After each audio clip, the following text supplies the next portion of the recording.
এতক্ষণ শিরোনাম শুনছিলেন, এবারে পুরো খবর। কুষ্টিয়ার ভেড়ামারায় সমন্বিত কৃষি খামার করে এলাকায় দৃষ্টান্ত করেছেন শাহিনুর রহমান শাহিন। 40টি মুরগি নিয়ে পোল্ট্রি খামার শুরু করলেও তার খামারটি এখন পরিণত হয়েছে সমন্বিত খামারে। কুষ্টিয়া প্রতিনিধি আনিসুজ্জামান ডাবলুর পাঠানো তথ্য ভিডিওচিত্র নিয়ে রিপোর্ট করছেন সুদীপ্তা মাহমুদ।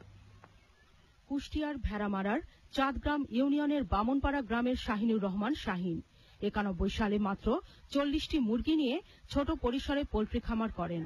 সেই ছোট মুরগির খামার এখন পরিণত হয়েছে বিশাল এক সমন্বিত কৃষি খামারে।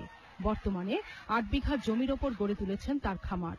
জেলা প্রাণী সম্পদ অফিসের সহায়তা নিয়ে সম্প্রতি মুরগির বাচ্চা উৎপাদনও শুরু করেছেন তিনি। মুরগির পাশাপাশি সমন্বিত খামারে গরু পালন করছেন।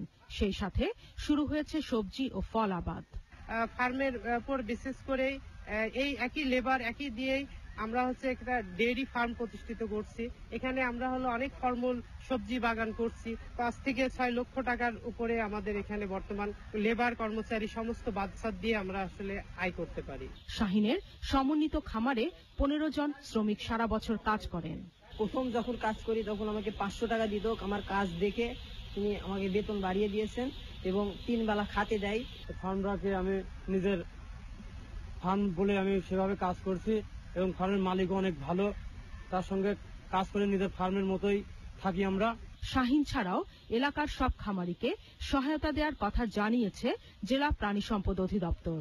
তার অত্যন্ত উৎসাহ এবং উদ্যম দেখে আমরাও আগ্রহী হই এবং তাকে অনেক সময় পরামর্শ দিয়ে থাকি।